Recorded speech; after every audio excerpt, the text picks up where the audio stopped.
All right. We can do it in the mix. You can do it in the mix. You can do it in the dicks. Yeah, wow, rips. You can do it in the mix. You can do it in the dicks. In the mix sector. Okay, we got this one in the line. What does that do? Why all this coming up now? No. No me gusta, no me gusta. No me gusta, no me gusta. Up info. Open. Oh, it gave me an ad. Over now. You are too busy to.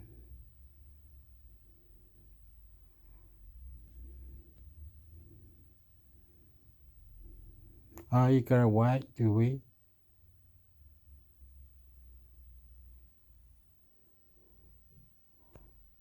And you gotta go to this. Go back. You can search. This is like a browsing data, WhatsApp, junk, battery, Dutch file, video, done, exhibit, fine, RAM BC 50.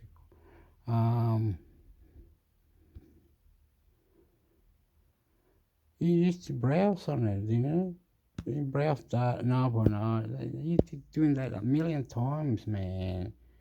Not that, like one of them, like that. But then don't, cancel that. Shibuka. Shibuka.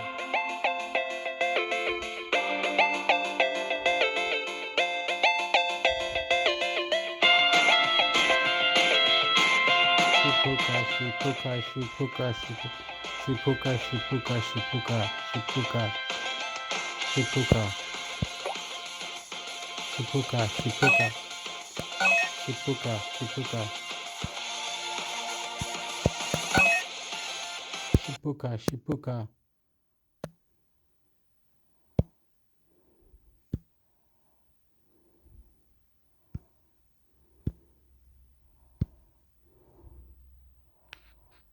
Shipuka.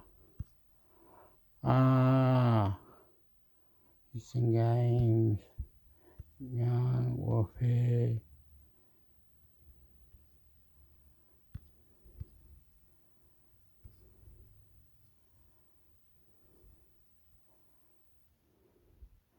Where do you ask to install game?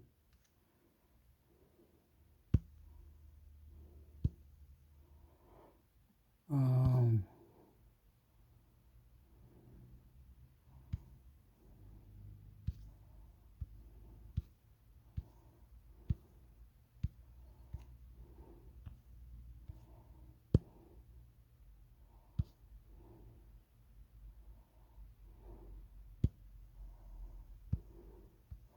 well, but I don't understand it. I don't understand you. You're gone. I don't understand you. And you too. It's an ad blocker. I don't understand you. I don't understand you, you ad blocker. Look, you're saying, I'm from a third party. You're coming from a, and you get stuck. Look, watch. This is the best ad blocker or block anything, whatever. But look, watch. And it keeps popping up here. And it's disturbing. Oh, fuck. This Simpson, what are you doing? Alright.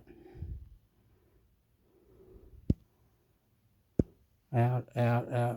Like this.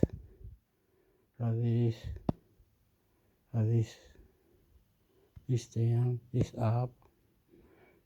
Fix local network wallet. Allow LAN service to work properly. Update block list. Why not? Fuck them. See, that's good things, you know. Block people. I love you. Protect your privacy. Code. VPN. This official store from the book.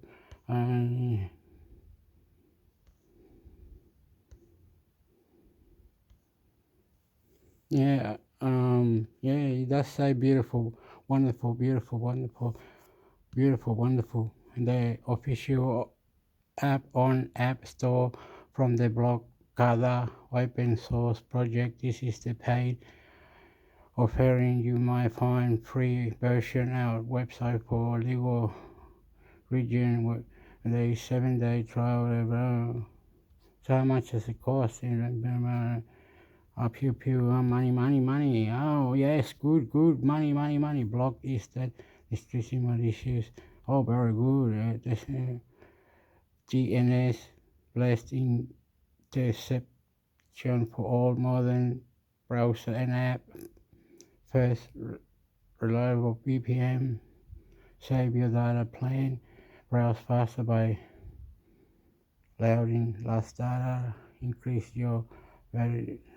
Can you clear the things? Can it kill the ads on whatever website?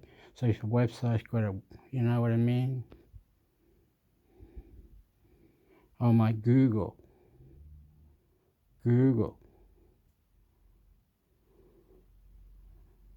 like this.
AI Magic. Overview. Experience AI power at your fingertips with AI Magic extension. Magic Wand. Get access to AI-powered answers with just a click through this extension. This OpenAI G3 tool brings the power of AI to all websites, making it a convenient and powerful companion for your browsing experience. Simply click the magic icon added to the bottom right corner of every URL and the Ask with AI Magic button on your Google search results to receive instant answers to any questions you may have. Whether you need information or a quick answer, AI Magic has got you covered.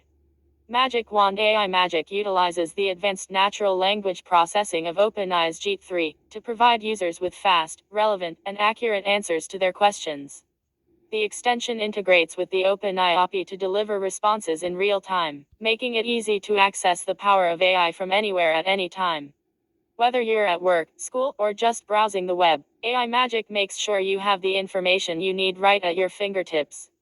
Features. Sparkle. Introducing AI Magic, the powerful extension that allows you to access OpenAI's G3 technology with ease. With its key features, you'll be able to get the information you need quickly and without leaving your current page. Sparkle. One of the standout features is the magic icon, which appears in the bottom right corner of every webpage you visit. With just one click, you can access G3's capabilities and receive real-time answers to any questions you have. Whether you need information on a specific topic or just a quick answer, the magic icon makes it effortless to get what you're looking for. Sparkle. The extension also offers a unique Ask with AI.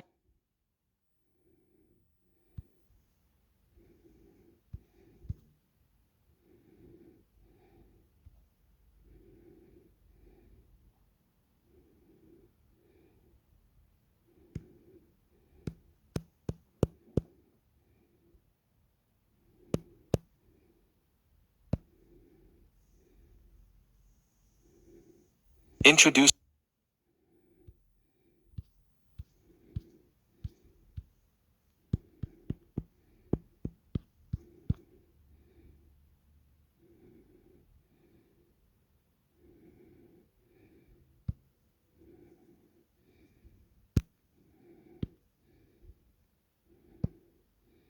Chrome browser privacy policy. Google Chrome. Google Chrome privacy notice. Last modified, August 11, 2022. Learn how to control the information that's collected, stored, and shared when you use the Google Chrome browser on your computer or mobile device, Chromeos, and when you enable safe browsing in Chrome. Although this policy describes features that are specific to Chrome, any personal information that is provided to Google or stored in your Google account will be used and protected in accordance with the Google privacy policy, as changed from time to time. Google's retention policy describes how and why Google retains data. Puke it down, book it down, book it down, boogie, boogie, boogie, boogie, boogie, boogie, big building, future younger generation, one nation, one nation, two burn nation, can burn nation. If Google Play apps have been enabled, Viva Chile, mierda. use and protection of I love you, Australia, enemy sector, YouTube, love you, sex. information collected by Google Play or the Android operating system is governed by the Google Play Terms of Service. But one they're saying that we're gonna give Google more power, more interesting, Google better, Google love you, Google extra, Google exploding, Google is mad, Google's out there, Google extra, mind blowing. Privacy policy. Details specific to Chrome are provided in this notice where relevant. Details about the privacy notice. In this privacy notice, we use the Google and policy and anything fuck you up, listen and reply, Google, fuck you, mind blowing, love you. all the products in the Chrome family listed above. If there are differences in our policy between products, we'll point them out. We change this privacy notice from time to time. Beta dev or canary versions of Chrome let you test new features still being created in Chrome. This privacy notice applies to all versions of Chrome, but might not be up to date for features still under development. For step-by-step guides to managing your privacy preferences, read this overview of Chrome's privacy controls. Table of contents. Browser modes. Managing users in Chrome. Safe browsing practices. Privacy practices of users.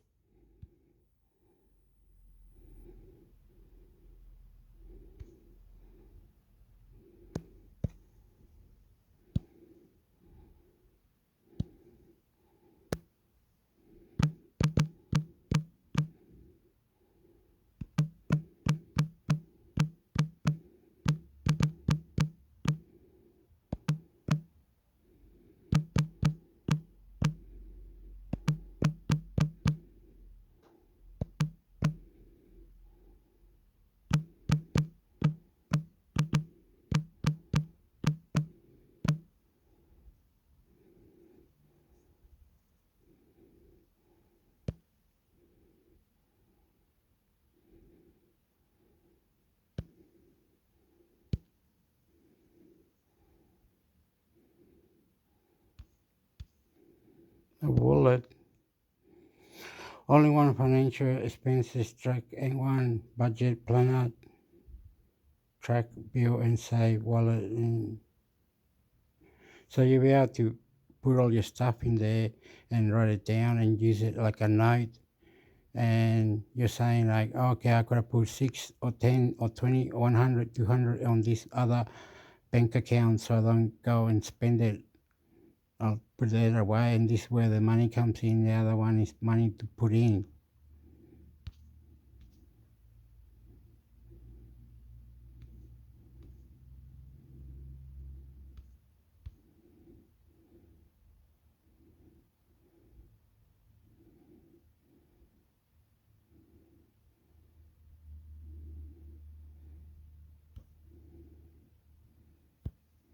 So you can transfer your Google bank and do your bank with your numbers and your card, and you can have your own card and your website and your Facebook and everything into this wallet budget money bounder, and it'll do many things.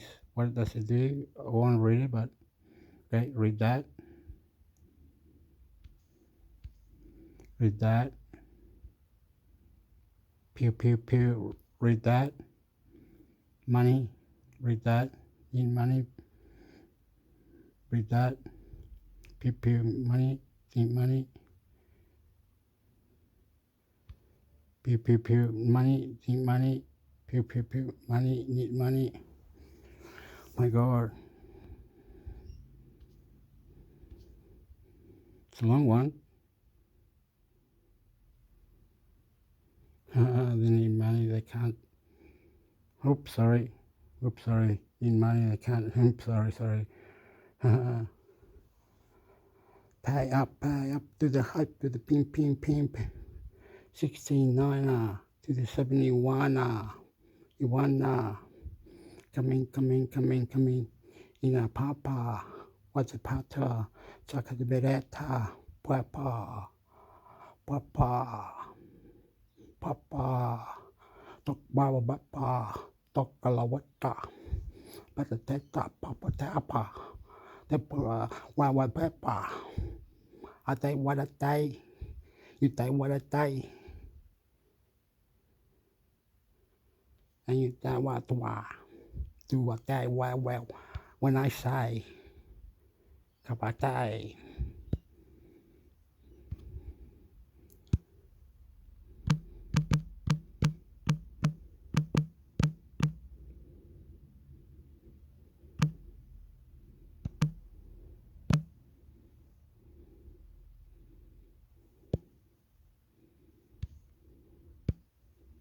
What's this one? Okay, you gotta read all that. How do you do that? We'll stop for a minute. do. First, secure access to everyday Google Wallet. Play with just your phone. Keeps everything. Important. Catch train and through important reward for.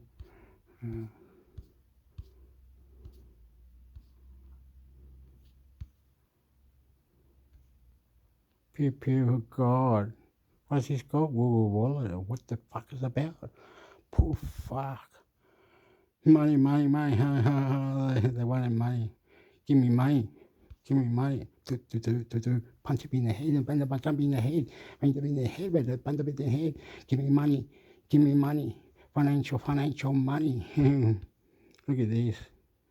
Hector. All the digital things they created. I don't even know what it is. I'm goofy. I'm lovable. I'm beautiful. Suck me dick. I love you. YouTube settings. Explorer settings. Blow mine YouTube settings. Okay, that's for the wallet. What else was another one? Yep. AI system. AI system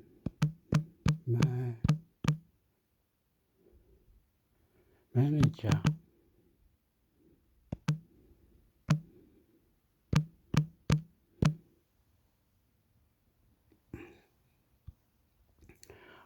You got the AI chat. Be cleaner. AI chat.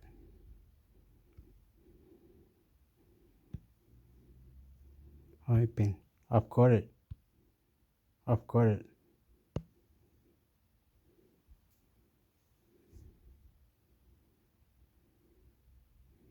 But doesn't do what doesn't do no, look, but okay, that's the big chat. It does the search and everything, does everything, but the other one that I got, whoopala. So browser like this. Whoopala, this one, get out. Whoops, sorry. I'm goofy. I'm sorry. I love you. Punch actor. Do what I can do. Do. What can do. Listen and reply. Fuck yeah. Blow it up. Okay. This one is saying about powerful blocker, powerful video downloader, powerful customizer. Everything's here, everything powerful, everything simple, stylish browser. Oh, yeah, yeah, you press one, it goes in. This one's got hips. This is crazy, this one. I don't know why it does that, but I really don't care. I'm not good at doing it. I know it, it talks, like, look, like this. You go to that. Here it is. Um, like you see this one. Oopala, oopala, wait up. Oopala. They have to wait. I know.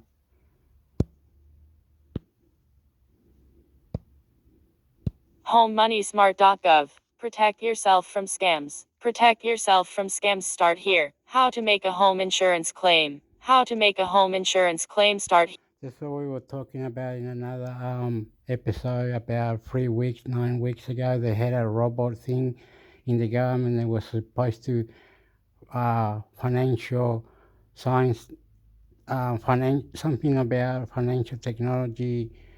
Android team work under Google. Android team work under Google. That's what they were saying. Anyway, they were doing this thing with the financial markets and the government, and they created a robot, and it didn't let it know who was less paying less, who didn't get paid, or if it was fraud or not fraud, or whatever the government was doing, because they were getting extra money to cultivate the country to the future. This robot was AI. Someone's in trouble. The immigrant, they come here, coming too many and heavy duty. The immigrant are coming here too many heavy duty. Here, dealing with natural disasters. Dealing with natural disasters starter pack. Start here. Manage the cost of living. Practical steps to help you manage living costs and keep on top of bills. Start here. Make a retirement plan. Make a retirement plan. Start here. Indigenous resources. Indigenous starter pack. Start here. Go to homepage menu. Free calculators, tips and guidance. Homepage menu. Start here.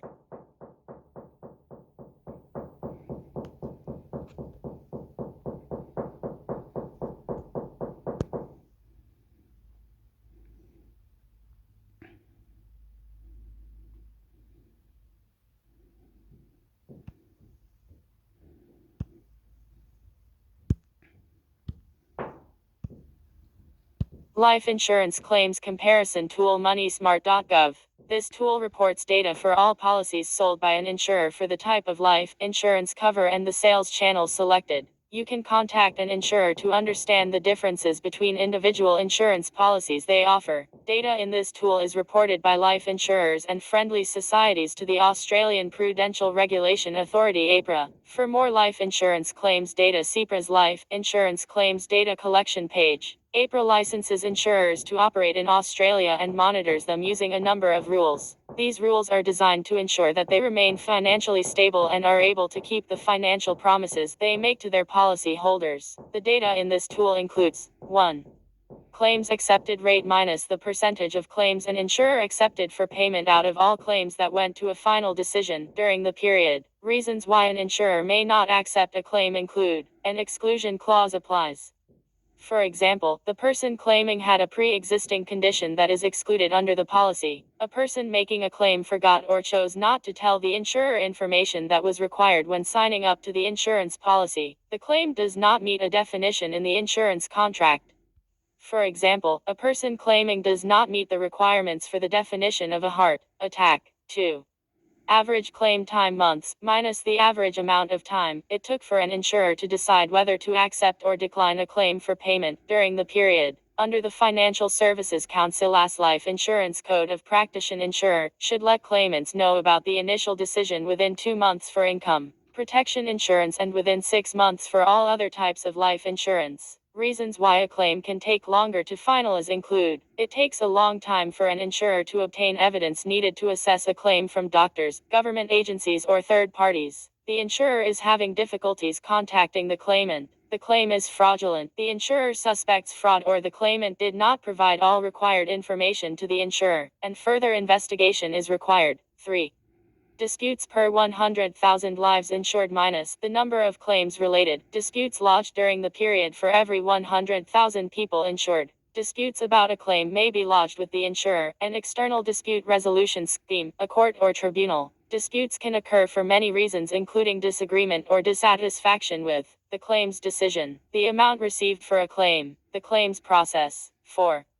Policy cancellation rate minus the percentage of policies that were canceled by the insurer or the person insured during the period. An insurer can cancel a life insurance policy if the insurer can prove a claim is fraudulent, the insured person does not pay their insurance premiums and they have been told in writing by the insurer this may lead to cancellation of the policy. An insured person can cancel a policy for many reasons including they no longer need or can't afford a policy, they change their mind and cancel during the cooling off period, they purchase a new policy and cancel their old policy.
Sylvester Stallone shadow boxes with the Pope. BBC News. Sylvester Stallone and Pope Francis playfully shadow box during a visit to the Vatican by the actor and his family. The Rocky star was received by the pontiff who told him he grew up with his films. Stallone jokingly responded, "We box," and threw a few light air jabs, which the Pope then returned.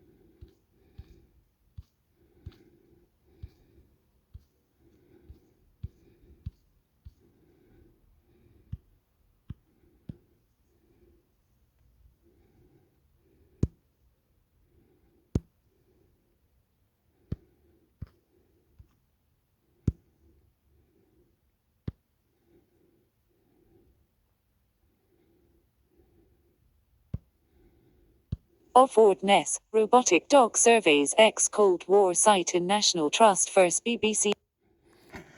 Why are they building this? Why are they doing this? Where are the facts of this? What's the point of this? Where they with this? Why do this? The all for news, robotic dog, so cool war sites, National Trust for BBC News.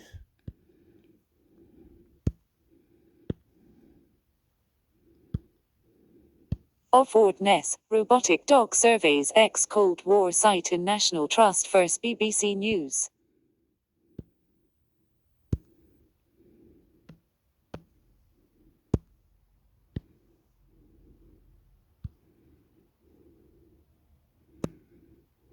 Offwardness, robotic dog surveys ex-Cold War site in National Trust first. BBC News.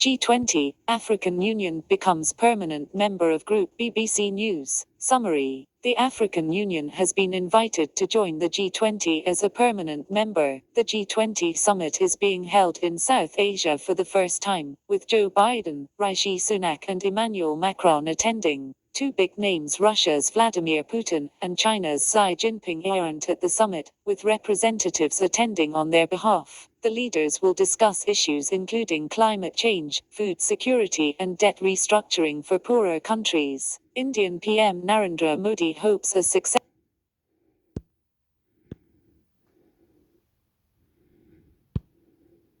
G20, African Union becomes permanent member of Group. BBC News. Summary. The African Union has been invited to join the G20 as a permanent member. The G20 summit is being held in South Asia for the first time, with Joe Biden, Rishi Sunak and Emmanuel Macron attending. Two big names, Russia's Vladimir Putin and China's Xi Jinping, aren't at the summit, with representatives attending on their behalf. The leaders will discuss issues including climate change, food security and debt restructuring for poorer countries. Indian PM Narendra Modi hopes a successful summit will boost the image he wants of India as a global powerhouse, ahead of general elections next year. But disagreements over Ukraine could make it tough for leaders to agree on a joint declaration.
Accusing Israel of apartheid is not anti-Semitic. Holocaust historian Israel-Palestine conflict news Al Jazeera. A growing number of Jewish academics are using the term apartheid to describe Israel's treatment of Palestinians. Published on 27 August 2327 August 2023, Amos Goldberg, a leading professor of the Holocaust at Hebrew University in Jerusalem, has published a scathing retort saying that describing Israel's treatment of Palestinians as apartheid is not anti-Semitic. In Post in the Frankfurter Allgemeine Zeitung Fez, Felix Klein, Germany's Commissioner for Jewish Life and the Fight Against Anti-Semitism, said using apartheid in such scenarios is an anti-Semitic narrative in an interview with Die Welt, one of Germany's most read newspapers. The Israeli government, Goldberg stated, fights against human rights, democracy and equality and propagates the opposite, authoritarianism, discrimination, racism and apartheid. Accusing Israel of apartheid is not anti-Semitic.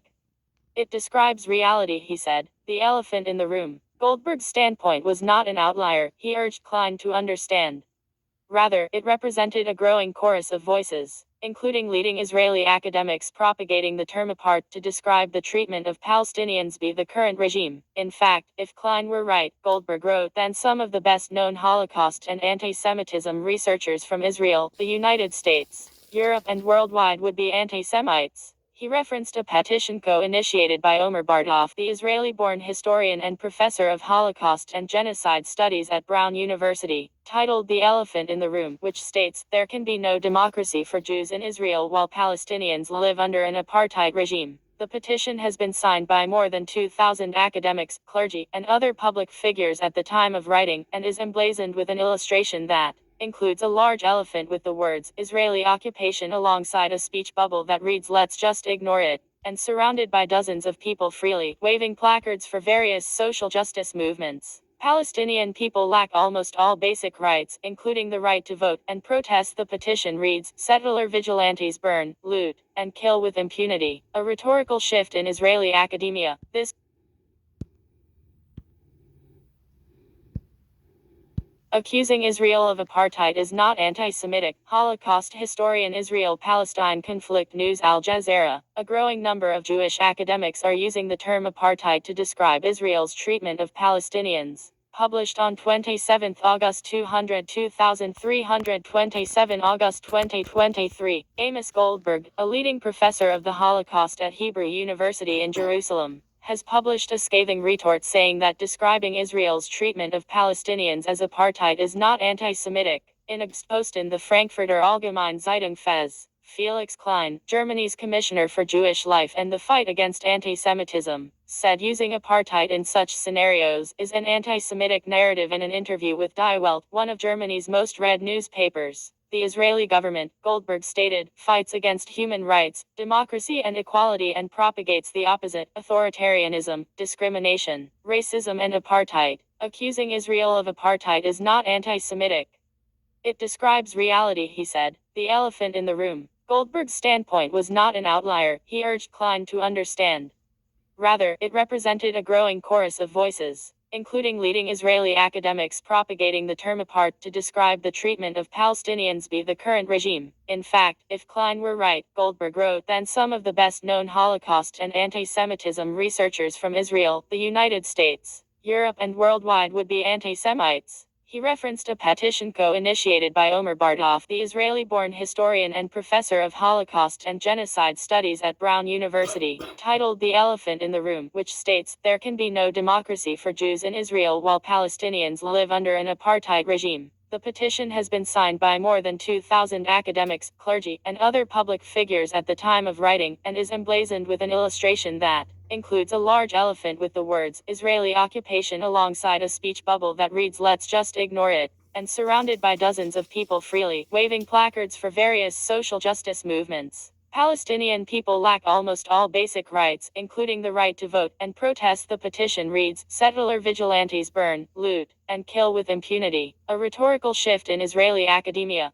This represents a significant shift in rhetoric among many Jewish and non-Jewish academics, Goldberg wrote in Fez. The recent judicial changes proposal for Israeli Prime Minister Benjamin Netanyahu recently pushed through has forced many people to change their perception of the Israeli regime, including Zionists, he states. Goldberg referenced Benjamin Pogrund, a South African-born Israeli author who was once quoted as saying anyone who labeled Israel an apartheid regime is at best ignorant and naive and at worst cynical and manipulative. Pogrund recently wrote an op-ed for the Israeli newspaper Haaretz in which he described his new position. I have argued with all my might against the accusation that Israel is an apartheid state in lectures, newspaper articles, on TV and in a book. However, the accusation is becoming fact. We deny Palestinians any hope of freedom and normal lives. We believe our own propaganda that a few million people will meekly accept perpetual inferiority and oppression, he wrote. Goldberg also cited Baruch Medina, a law professor at the Hebrew University of Jerusalem and a former Supreme Court nominee, who wrote that the untrue statements of Finance Minister and Second Minister of Security Bezalel Smotrich served to justify an apartheid regime in occupied East Jerusalem. Accusing Israel of apartheid is not anti-Semitic. Klein's statement that accusing Israel of apartheid is anti-Semitic is not far removed from the position of the right-wing extremist politicians in the Israeli coalition government who demand that the Jewish character of the state take precedence over its democratic character, Goldberg argues. It is a position shared by Bardoff, who recently told the Washington Post, "You can call me a self-hating Jew, call me an anti-Semite. People use those terms to cover up the reality, either to deceive themselves or to deceive others. You have to look at what's happening on the ground." Klein may not be receptive to reality, Goldberg concludes in his Fez article, but reality is stronger and more people around the world and in Israel are beginning to see it.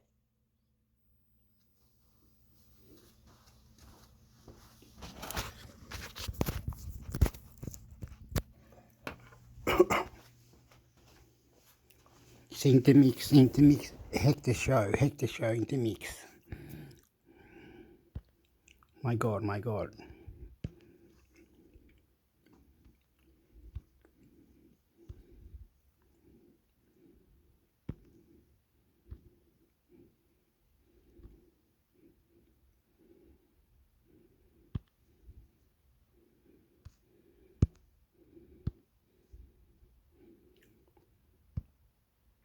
Vietnam's wild elephants get unique ID cards in novel conservation plan. Wildlife News. Al Jazeera, Dong Nai Province, Vietnam. Dinh Quan knows just the right spot to hang out on a warm day. A pool of clean water with fresh grass and some bamboo shoots nearby, preferably with vines hanging within easy reach and showing no signs of being poisonous. Tailing behind Dinh Quan is his junior, Bien Dong, which means South Sea in Vietnamese. He is learning the ropes of jungle living from his senior, who is at least 15 years old. The two tusk buddies are wild Asian elephants living in the Dong Nai Biosphere Reserve, a conservation area in Vietnam which includes the Cat Thien National Park, and where an innovative project using camera traps is underway to create a unique catalog of elephant ID cards for the Ariasmuk diminished population of pachyderms. Pruthu Fernando, chairman of the Sri Lanka-based Center for Conservation and Research, told Al Jazeera that unlike human society where age and experience confer a degree of respect, among elephants it is size and body mass that decides their social hierarchy. Fernando, who is an advisor to the United States-based Humane Society International said that when elephants reach puberty, at approximately 10 years of age, they drift from the near constant care of their mothers to join other male elephants in social groups.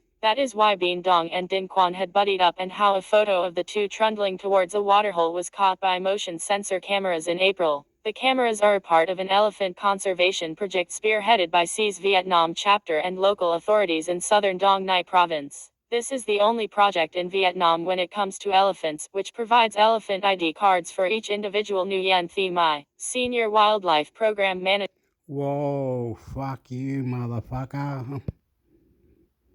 Vietnam, told Al Jazeera. No one else has done this. My set of the 60 camera traps operating in the Dong Nai Conservation Area, which is located approximately 2 hours drive from Vietnam's business capital Ho Chi Minh City. The cameras, inconspicuously attached to the trunks of trees along tracks that animals use to traverse the forest, have sensors that activate when large mammals, like Bien Dong and Dinh Quan, pass by. Sign up for Al Jazeera, Week in the Middle East. Images from the cameras are then compiled to create a catalog of the park's individual elephants using characteristics such as age, sex, physical traits and their general condition as a means to track their movement and feeding habits, and monitor their health and recovery times if they have been injured or ill. The C data compiled to create the unique elephant ID cards consists of more than 16,000 images collected during approximately 400 days of camera monitoring, from June 2022 onwards. Analysis of the photographic data appears to show that there are at least 27 elephants in the conservation area, a significant increase from the previous estimate of 14 pachyderms that were thought to form the total population. The data also indicates that the herd of 27.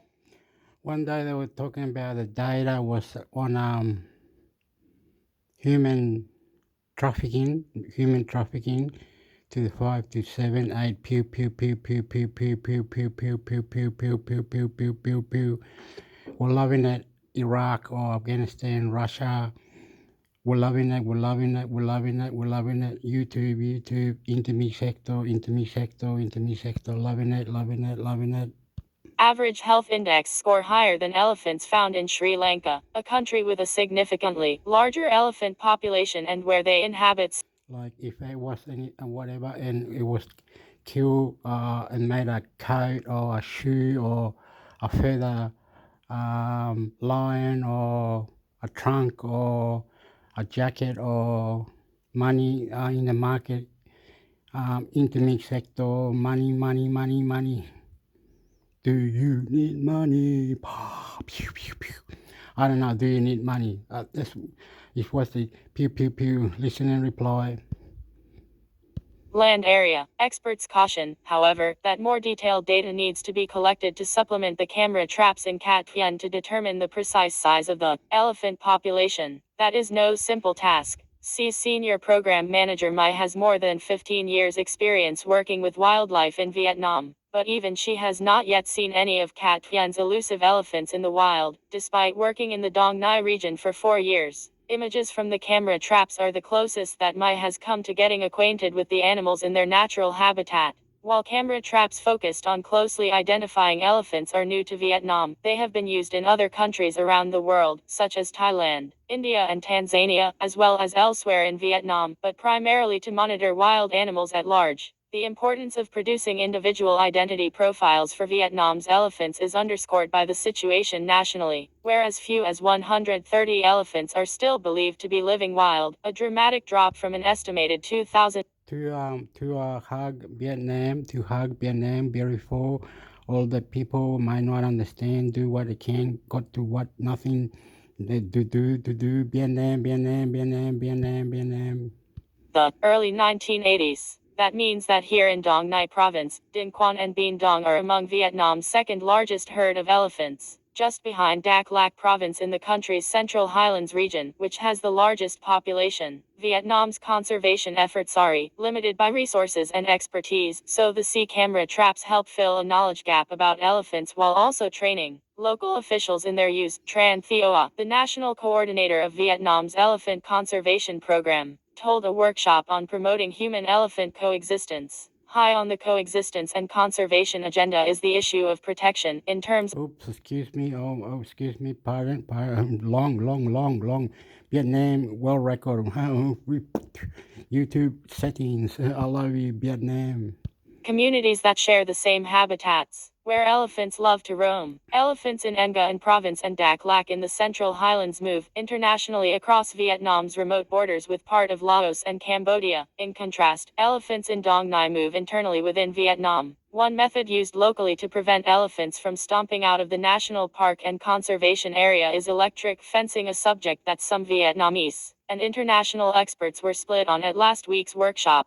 Conflict between elephants and residents living near the protected forests of Cat Pien has been reported on by local media over the years, with whimsical headlines such as "The whole commune lost food and sleep because the Ong Bo knocked on the door." Ong Bo, which translates as Mr. Bo, is a respectful nickname locals use to refer to elephants who have visited their villages looking for tasty crops and creating mischief. To prevent those unwanted visits and to also keep humans out of where the elephants roam, a 75 kilometers long solar-powered electric fence encloses part of the reserve. Tran Dai Nang, a ranger who works for the Dong Nai Forest Protection Department, said there have been hundreds of conflicts reported between local people and the Pachiterums in 3 communes alone in the province, according to surveys conducted from 2020 to mid-2023. In almost half of those human versus mammal conflicts, the people involved screamed at the encroaching elephants, made loud noises to shoo the elephants away, and in some cases, used bright lights to frighten the animals, while others threw sharp objects, and some alerted forest rangers to act. The least used strategy was to calmly talk to the elephants and implore them to leave. Elephants need a certain amount of space, and so do humans to carry out the necessities of everyday life, said Nang, the forest ranger. Residents need to understand that when elephants come to visit their fields and other areas, they are not going to harm them, he said. They are only coming to hang out with us. But it is going to require a lot of time to. Mind blowing, Vietnam. I love you, please. added, on top of diminished living Intermix Hector YouTube channel.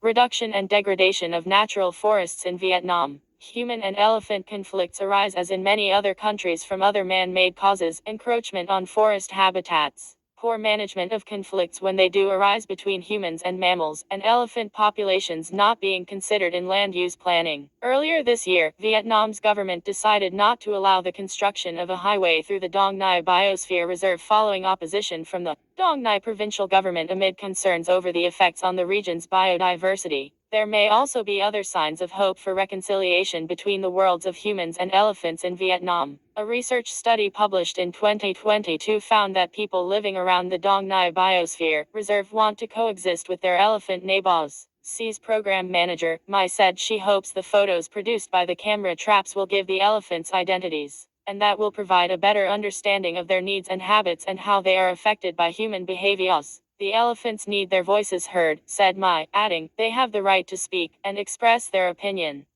Well done, Vietnam.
Canada's largest bank RBC warns of softer economy, plans job cuts. Business and Economy News. Al Jazeera. RBC warned of a slowing domestic growth including slowing wage growth, lower job postings and a rise in unemployment. Published on 24 August 2324 August 2023, Royal Bank of Canada RBC warned of a softer economy ahead and plans to cut about 1,800 jobs after Canada's largest bank beat analysts' estimates for the third quarter on Thursday, helped by cost-cutting measures. Chief Executive Officer Dave McKay forecasts slowing growth and lower inflation due to You have to be listening and reply because I'm not good at these things. I am so stupid. You will not believe. You will laugh in a minute. You go, oh, so what are you doing that for then? No, no, no, no, no, no, no. Look, look. So to prove to you, whoever it is in the world, God or whoever it is, that I'm playing it again, so you can hear it twice, so you can know that it's Canada. I didn't know that. You know, I don't mind. Like here, interest rates is a percentage out of 10 sometimes, and sometimes it's in the market bag. What do you call it? The numbers, and people outside the at 7 o'clock, and they writing down, yeah, yeah, yeah, this might go up, and Bitcoin, and how to buy a house, and build a better economic health system like a car or something people can get more money, like thinking your mind, people money, interest, and bank results, how you can borrow and how you can see the world. If there's a god that another structure of technology advance.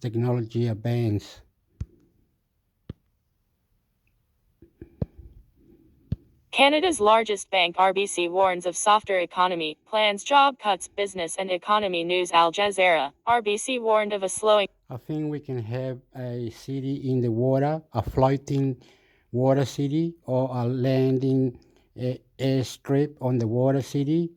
World record, mind-blowing electric cars. growth including slowing wage growth, lower job postings and a rise in unemployment. Published on 24 August 2324 August 2023, Royal Bank of Canada (RBC) warned of a softer economy ahead and plans to cut about 1,800 jobs, after Canada's largest bank beat analysts' estimates for the third quarter on Thursday, helped by cost-cutting measures. Chief Executive Officer Dave McKay forecasts slowing growth and lower inflation due to the lagging impact of monetary policy, combined with a slowdown in China and elevated climate and Why are they doing that? What's the answer for that? Why are they doing that? Canada's largest bank RBC warns of softer economy, plans job cuts. Business and Economy News Al Jazeera. RBC warned of a slowing domestic growth including slowing wage growth, lower job postings and a rise in unemployment. Published on 24 August 2324 August 2023, Royal Bank of Canada (RBC) warned of a softer economy ahead and plans to cut about 1,800 jobs. Why the fuck are they doing that? Why the fuck are they doing that? Why the fuck are they doing that? Why the fuck are they doing that? Why the fuck are they doing that? Canada's largest bank RBC warns of softer economy, plans job cuts. Business and Economy News Al Jazeera. RBC warned of a slowing domestic growth including slowing wage growth, lower job postings and a rise in unemployment. Published on 24 August 2324 August 2023, Royal Bank of Canada (RBC) warned of a softer economy. Fuck you, I don't understand it. I love you, I love you. Come on, bring it on. Pew, pew, pew. 1,800 jobs, after Canada's largest bank beat analysts' estimates for the third quarter on Thursday, helped by cost-cutting measures. Chief Executive Officer Dave McKay forecasts slowing growth and lower inflation due to the lagging impact of monetary policy, combined with a slowdown in China and elevated climate and geopolitical risks. We are seeing evidence of slowing labor markets as evidenced by slowing wage growth, lower job postings and an increase in Canadian unemployment. Consequently, our base case forecasts a softer economic outlook, he told analysts. The operating environment is changing at a faster pace than we've seen for over a decade. McKay in May said the lender would slow down hiring after it overshot by thousands of people. The bank said the number of full-time employees was down 1% from the prior quarter, and it expects to further reduce headcount by about 1 to 2%. The bank had 93,753 full-time employees as of July 31st. The bank did a commendable job in managing expenses, with an improvement in its overall efficiency ratio, Barclays analyst John Aiken said, noting the lender's earnings beat. The country's second-largest bank, Toronto Dominion Bank TD, however, missed analysts' estimates for quarterly profit, which was hurt by higher expenses, rainy day funds to cover unpaid loans and weakness in its U.S. business. TD set aside 766 million Canadian dollars, $565 meters, a jump from 351 million Canadian dollars, $274 meters, a year ago. While RBC set aside 616 million Canadian dollars, $455 meters, for credit losses, up from 340 million Canadian dollars, $266 meters, as consumers struggle to make payments amid high costs of living. The Bank of Canada has raised interest rates 10 times since March of last year to tackle sticky inflation, boosting profitability for banks' consumer businesses as they benefit from higher earnings from loans. That helped boost earnings at RBC's retail business by 5%. At TD, however, income from its Canadian personal and commercial banking segment fell 1% and fell 9% at its U.S. retail unit. Sign up for Al Jazeera, America's coverage newsletter. The higher interest rate would put pressure on the consumer. But we're seeing so far they continue to be resilient. But we're continuously monitoring very closely, TD's chief financial officer Kelvin Tran said in an interview. Underperforming stocks. TD also plans to repurchase 90 million shares after it launched a share buyback program for 30 million shares in May, shortly after terminating its $13.40 BN acquisition of a First Horizon deal, giving the bank a capital boost. Net interest income, the difference between what banks make on loans and pay out on deposits, rose 6.7% to 6,290 million Canadian dollars, $4.6 billion at RBC, and 3.5% to 7,290 million Canadian dollars, $5.4 billion at TD. RBC reported adjusted earnings of 2.84 Canadian dollars, $2.09 per share, beating analysts' estimates of 2.71 Canadian dollars, $2 per share. According to Refinitiv data, the results also benefited from a low tax rate due to the Canada Recovery Dividend implemented in the 2023 budget. TD's adjusted earnings of 1.99 Canadian dollars, $1.46 per share fell below the estimate of 2.04 Canadian dollars, $1.5. The bank's earnings were also impacted by a 306 million Canadian dollars, 225 meters payment related to the termination of its First Horizon acquisition. RBC and TD together account for half of the market share among the big 6 Canadian banks, with a market capitalization of 168 billion Canadian dollars, 124 billion, and 151 billion Canadian dollars, 111 billion, respectively. Their stocks have nevertheless underperformed, falling about 5% and 6% so far this year, compared with the broader index's 2.55% gain. RBC's shares were up 1.6%, while those of TD were down over 2%.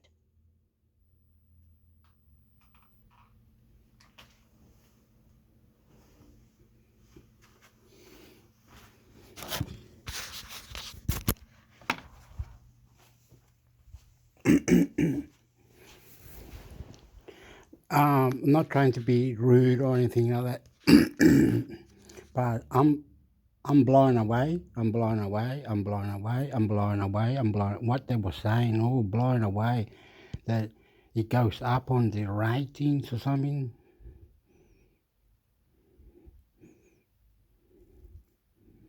It's crazy, mind blowing, mind blowing. It's happening all over. People losing their rent, not paying their rent or something.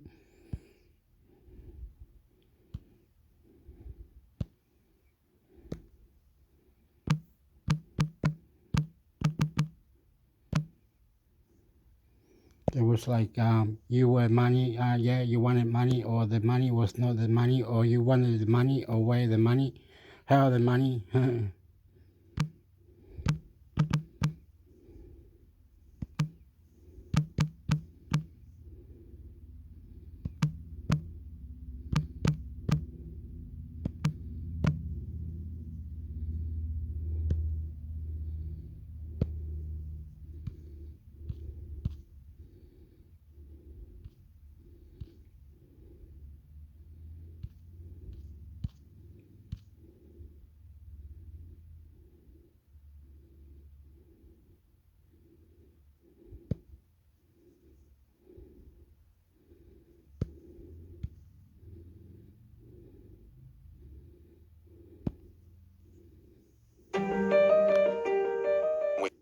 Will be another apparent case of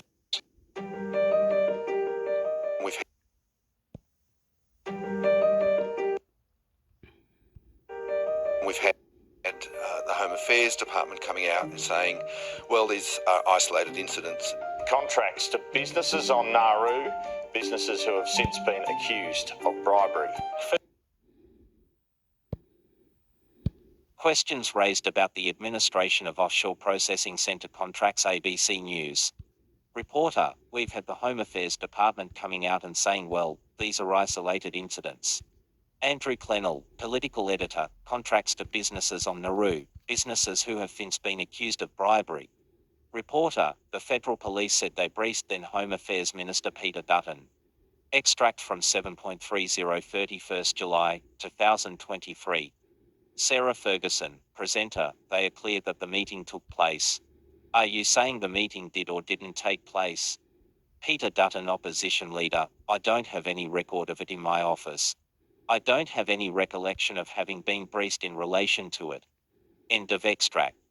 Laura Tingle, chief political correspondent, the politics seemed simple, another apparent case of bad management by the former coalition government and, in particular, by the man who is now the leader of the federal opposition. Yesterday, the Albanese government ordered an inquiry into the integrity of contracts written by the Home Affairs Department in relation to Australia's offshore processing centres on Manus Island and Nauru. That inquiry is now underway, but the background to it is as important for what it says about the Home Affairs bureaucracy as it might be about politics and ministerial responsibility. And at a time when contracting out, governments getting value for money, and the capabilities of the public service are all subjects of hot debate. The long history of questions about contracts to provide services to offshore processing go to the heart of these issues. Michael Pezzolo is without doubt one of the most powerful and respected bureaucrats in Canberra in the post-9/11's world, where much that goes on has been seen. First and foremost through a national security lens. He has worked for both sides of politics. In estimates hearings in May, he was asked about allegations that his department was paying millions of dollars to a company to deliver services on Nauru, while the ASP was at the same time investigating a man associated with the company for foreign bribery. Senator Rash Shikon May, the department was paying this individual millions of dollars, and I guess what I want to understand is why was that the case? Was there no process in place to stop such payments from being provided? Michael Pezzolo, Home Affairs Secretary May, it would depend on whether the charges had any relationship or bearing on the ability of the Commonwealth to procure relevant services. When does this go back to? Laura Tingle, in other words, if the criminal charges didn't directly relate to the contract at hand or affect the department's ability to provide services, it didn't really count. To summarise this particular Federal Police said they briefed then Home Affairs Minister Peter Dutton. They are clear that the meeting took place. Are you saying the meeting did or didn't take place? I don't have any record of it in my office. I don't have any recollection of having been briefed in relation to it. The politics seemed simple. Another apparent case of bad management by the former coalition government, and in particular, questions raised about the administration of offshore processing centre contracts. ABC News reporter, we've had the Home Affairs Department coming out and saying, well, these are isolated incidents. Andrew Clennell, political editor, contracts to businesses on Nauru, businesses who have since been accused of bribery. Reporter, the Federal Police said they briefed then Home Affairs Minister Peter Dutton. Extract from 7.30 31st July 2023. Sarah Ferguson, presenter, they are clear that the meeting took place. Are you saying the meeting did or didn't take place? Peter Dutton, opposition leader, I don't have any record of it in my office. I don't have any recollection of having been briefed in relation to it. End of extract. Laura Tingle, chief political correspondent, the politics seemed simple, another apparent case of bad management by the former coalition government and, in particular, by the man who is now the leader of the federal opposition. Yesterday, the Albanese government ordered an inquiry into the integrity of contracts written by the Home Affairs Department in relation to Australia's offshore processing centres on Manus Island and Nauru. That inquiry is now underway, but the background to it is as important for what it says about the Home Affairs bureaucracy as it might be about politics and ministerial responsibility. And at a time when contracting out, governments getting value for money, and the capabilities of the public service are all subjects of hot debate. The long history of questions about contracts to provide services to offshore processing go to the heart of these issues. Michael Pezzolo is without doubt one of the most powerful and respected bureaucrats in Canberra in the post-9/11's world, where much that goes on has been seen. First and foremost through a national security lens. He has worked for both sides of politics. In estimates hearings in May, he was asked about allegations that his department was paying millions of dollars to a company to deliver services on Nauru, while the ASP was at the same time investigating a man associated with the company for foreign bribery. Senator Rash Shikon May, the department was paying this individual millions of dollars, and I guess what I want to understand is why was that the case? Was there no process in place to stop such payments from being provided?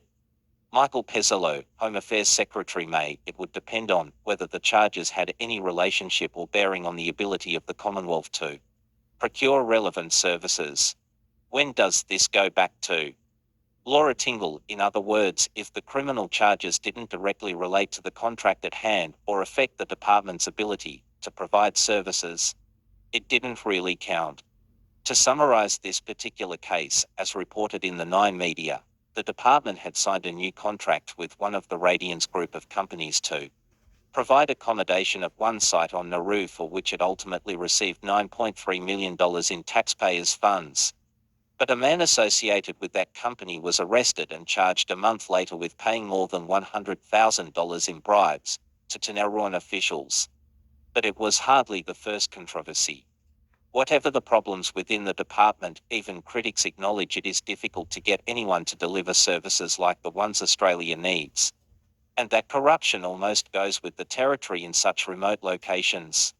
Nick McKim, Green Senator, it's not a surprise to anyone who's watched the Pacific closely over the past few decades that corruption is rampant in places like Papua New Guinea and Nauru, and that should have been something that was considered upfront before we lurched down this path to offshoring our responsibilities. Laura Tingle, Senator Nick McKim is the Greens immigration spokesman. Nick McKim 2017. Okay, so behind me here is the Lombran Detention Centre on Manus Island. Nick McKim, it is the ultimate contracting out exercise done deliberately so that politicians and senior bureaucrats in Australia could have a hands-off approach to this and ultimately have a good chance of avoiding responsibility for their actions. Laura Tingle, the reputational risks associated with being involved with offshore detention in its darkest days led some of Australia's largest companies, including Transfield Holdings, later known as Broad Spectrum, to make the decision not to tender for future contracts. This helped pave the way for some little-known companies to step into the brink, including a company called Paladin Holdings which was awarded a contract without tender in mid-2017. At one stage, Paladin infamously listed its head office as a beach shack on Kangaroo Island. That contract would eventually run until November 2019, and Paladin would be paid more than $500 million to provide garrison services on Manus Island. Questions about how the offshore processing centres have been run have been the subject of repeated critical audit office findings since 2016. Julian Hill, Labor MP, we have a pattern in Peter Dutton's Department of Home Affairs of non-competitive processes. Contracts that start off worth hundreds of millions, then worth billions. Laura Tingle, Labor MP Julian Hill is the chair of the powerful Parliamentary Joint Public Accounts and Audit Committee. He argues that Home Affairs' record on contracts is not just questionable in relation to offshore detention. He clashed repeatedly with Michael Pezzolo in a committee hearing earlier this year about the department's contract for aerial surveillance aircraft.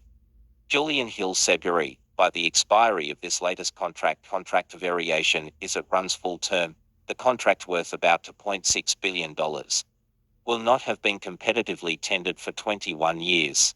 Is that acceptable? Michael Pezzolo said, no, when you're a monopoly provider to a government that has an outsource capability, you're always going to have a circumstance where you've got a single provider and a department that's reliant on it. Laura Tingle, the inquiry to be led by retired bureaucrat Dennis Richardson will now investigate the department's record of contracts in offshore processing. But for some critics, the case remains for a much broader investigation. Nick McKim, offshore detention is one of the darkest and bloodiest chapters in Australia's national story, and we are never going to be able to write the conclusion of it and make sure it doesn't happen again until we have a royal commission.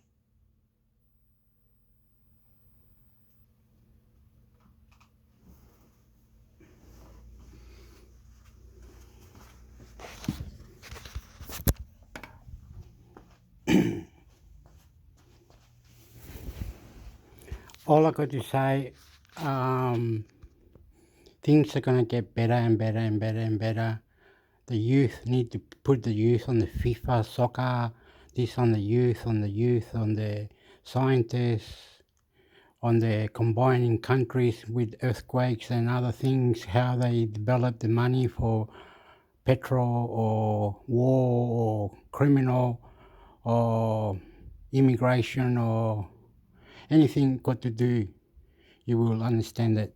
Mix it 1, 2, 3, 4, 5, mix it 1, 2, 3, 4, 5, mix it, and it'll get better into you what you want. Do sexy YouTube, intimate sector, YouTube, subscribe.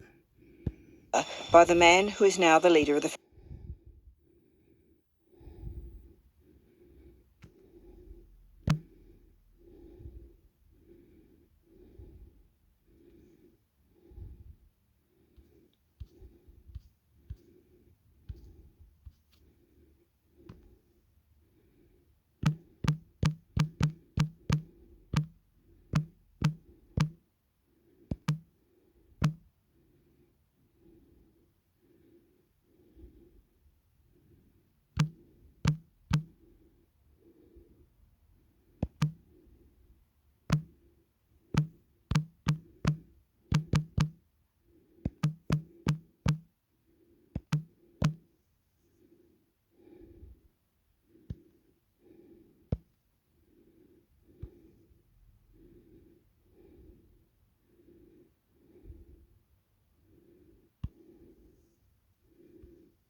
I want to pay my respects to the Gadigal people of the Eora Nation on whose land we are meeting. Tonight, is sport having its own Me Too moment? The Voice campaign heats up as Peter Dutton warns people will be bullied into voting yes. What's wrong with the patient and start to...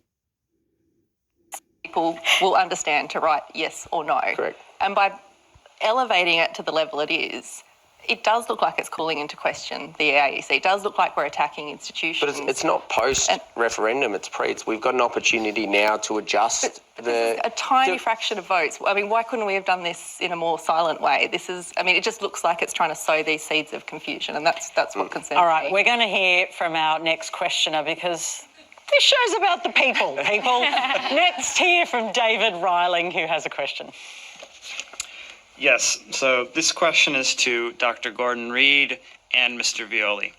Declining homeownership data shows we are becoming a society where younger generations without inherited wealth will soon be locked out of the housing market. So soon retirees who own homes will need these same younger people to fund their health care, pension, and aged care services through ever-increasing taxes. This hardly seems fair. What specific ideas do you have to avoid this breakdown of the generational contract? I think I'll start with Danielle Wood. Fantastic question. Thank you for it. And we obviously had the intergenerational report come out last week, which was pointing to some of the very... Safety that you can remove it. No, the safety is you can adjust the mechanism. But you can change the legislation even if it's in the Constitution. But the other risk is that the High Court will make decisions, and we don't know. There has been many... There is a level of risk. How high that is, we don't know. How wide that is, we don't know. There always has to be... There is some risk because ultimately the High Court will make the decision. Many legal experts have come out and said there is minimal risk, so we don't know how a High Court will interpret cases. That's the reality of the High Court. Do we agree that how things are at the moment in Australia and the setup is not working? Yes, correct. Yeah, right. Yeah. So I think that it's about as well the message that a no vote would send to Indigenous Australians. So can I share one story on Indigenous Australians? As I said, I've engaged deeply with my community, with my Indigenous community, and 24 hours before I had to give my speech in Parliament on The Voice, I spoke to an Indigenous leader in my community who is a wonderful person that I've known for many years, and he said to me, please don't support this voice. I do not, as a leader in my community, support this voice, and many others don't. And when I asked him why, because that shocked me, he said to me, my community has not been consulted at any stage through this process, and if our voice has not been heard during the consultation stage, how will we be heard with a voice? And then I said and this was the other part, I said to him, can I share your story? And he said, yes, you can. I said, can I share your name? And he said, no, because the repercussions for me will be significant. But it's not either or, is it? Like, can't it be both? And that's what I'm saying. If you have the and one of my objections is that so people say it will close the gap. We don't know whether it will close the gap because we don't have the information on how the Wurundjeri community, how their voice will be heard, how that will ladder to a regional voice, how that will ladder to a national voice. We don't know anything about your legislated voice either, by that token. And doing nothing won't. But that's what Sorry, could I just jump in there? Yeah. You've been... I think you're generalising and lumping all Aboriginal people into the one group. I'm doing the opposite. I'm saying that we're not a homogenous group. We will have different ideas, different political ideology and different ways we think this could progress. But I think the important thing to remember is the voice is about the Uluru Statement from the Heart, and that was the result of significant regional dialogues right across the country, culminating in that Constitutional Convention in 2017, which led to the Uluru Statement from the Heart, a gracious, powerful document that has called for constitutional recognition through a voice. No, I agree with you. I'm saying the same thing in you in terms of it's not one Indigenous voice and there's not one homogenous Indigenous voice. And the Uluru Statement of the Heart, I researched, I spoke to the Minister, Linda Burney, not one Wurundjeri person was involved in the Uluru Statement of the Heart or the referendum working group. I want to bring in a few others, if I can, into the conversation too. Yana, I know you've been watching. I'm out of this one.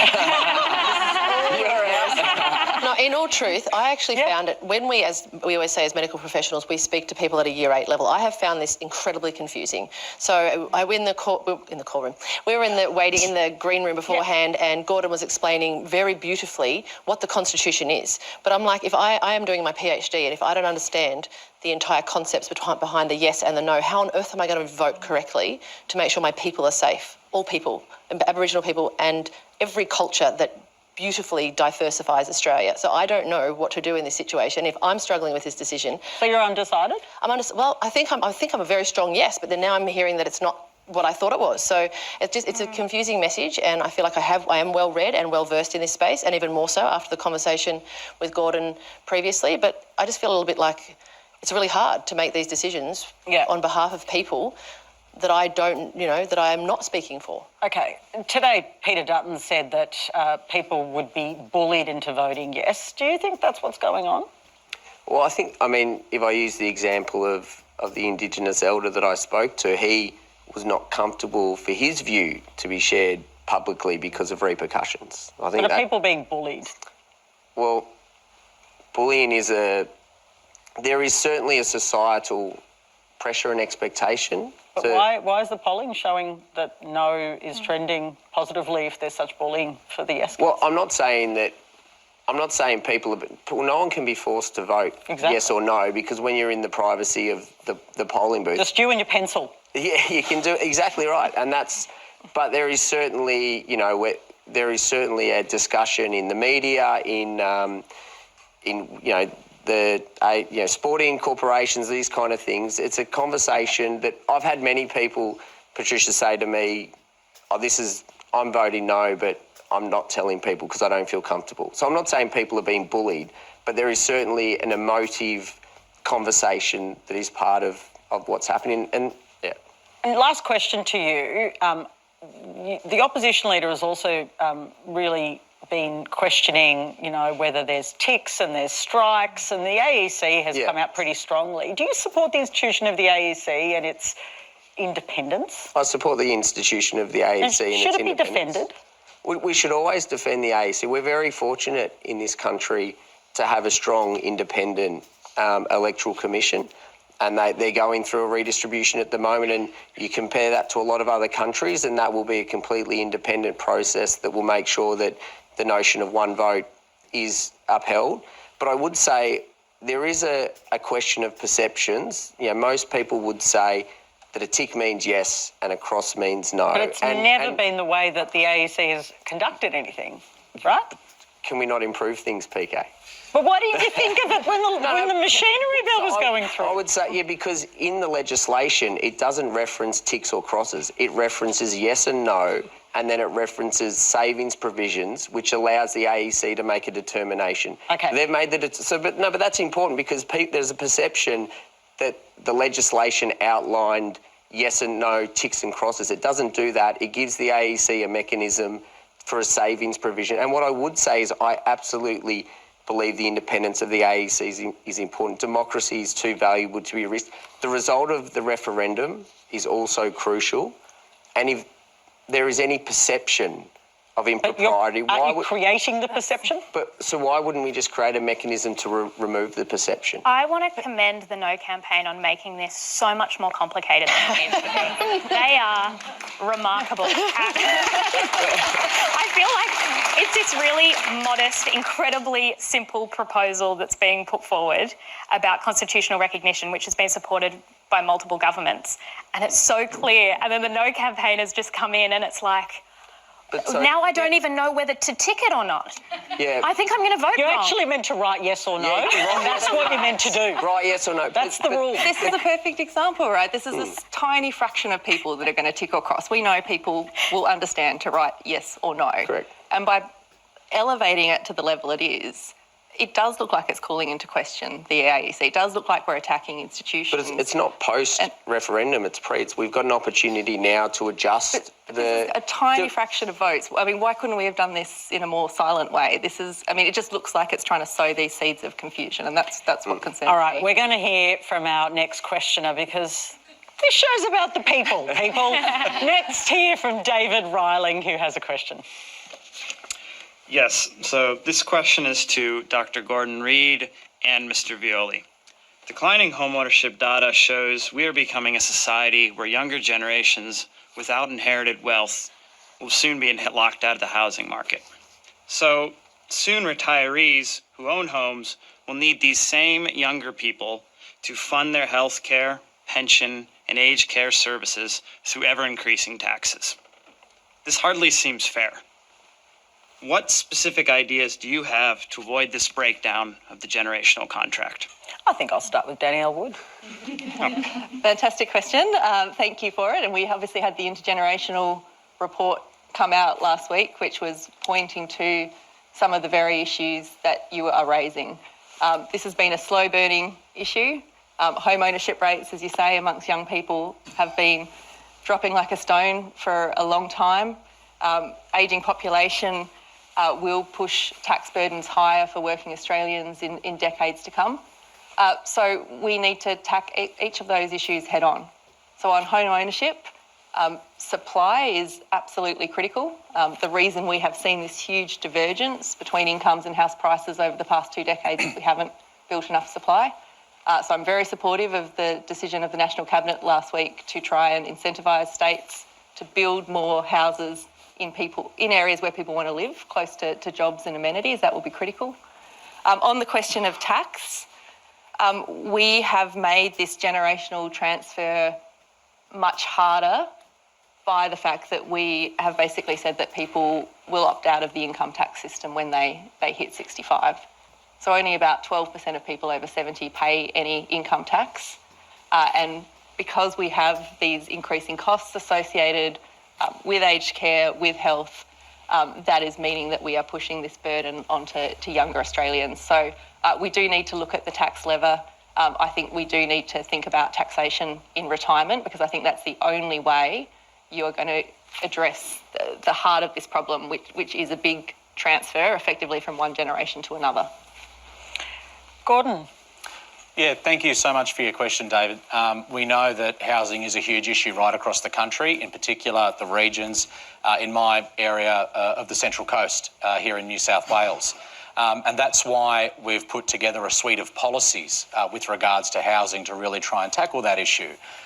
Many here in the audience tonight and many watching on tonight will have heard of the Housing Australia Future Fund, which is a future fund in order to construct tens of thousands of social and affordable homes for those frontline workers, but also to family and children fleeing domestic violence, veterans who are homeless or at risk of homelessness, First Nations people who are homeless or at risk of homelessness.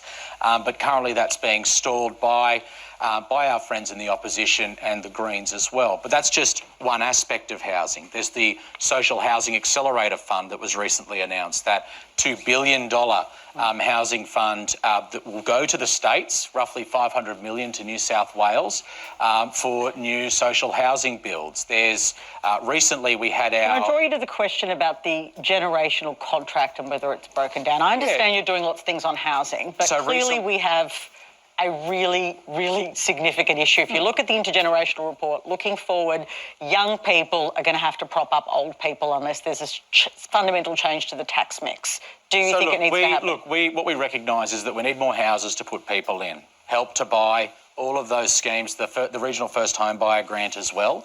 The Treasurer, Jim Chalmers, has been pretty clear on his stance on taxation and taxation changes at the moment. We are making modest changes to the taxation system, whether that be through the petroleum rent resources tax, whether that be through making multinationals pay their fair share of tax in this country. I think that's really important. And also to changes to superannuation balances over the $3 million. These aren't small changes, but they are changes that we are starting to make in the tax system, and the Treasurer has been pretty clear of that. But I think and to the intergenerational report itself, What it shows is we have some significant challenges that are coming up in the future, and we do need to be planning for those challenges. Because if we only look 10 minutes ahead or look 10 seconds ahead, which has happened under previous governments, then we're going to be walking backwards into the future and we're going to trip over. So it's making sure we're investing in housing, we're investing in clean, renewable energy, making sure we're diversifying our energy mix. It's investing in housing, and also too, which is important, which hasn't been done for quite some time, is investing in people, skills and training to get Australian people into Australian jobs in Australian industry, in particular the care economy, which was a focus of the intergenerational report. You know, getting people into those fee-free TAFE positions and Commonwealth-supported uni positions for areas of need and national priority. So investing in people, investing in industry and productivity, investing in housing and investing in Australia is the way that we can address this challenge. Jana, do you worry about your kids 100%. Ever buying houses? Of course I do. Written that off? I mean, if they have to look after my finances in the future, it's going to be a problem. At least there's 6 of them, so they can all contribute to the various... No, but I asked the question of you say that we need to increase the amount of housing within our systems, right? But I went out I did an amazing talk out at Camden this week to their community, and they have no access to railways out there. So they're pushing all these young families out there. There's no access to jobs. They're travelling an hour to get to work every day. There's no transport into the city for them to do so. So we keep pushing these people rurally, but they have to work in the cities.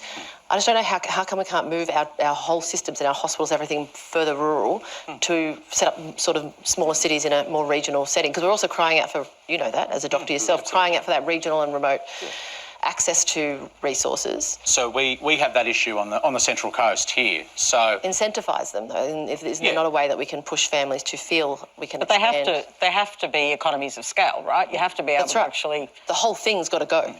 As a place, move as one whole system.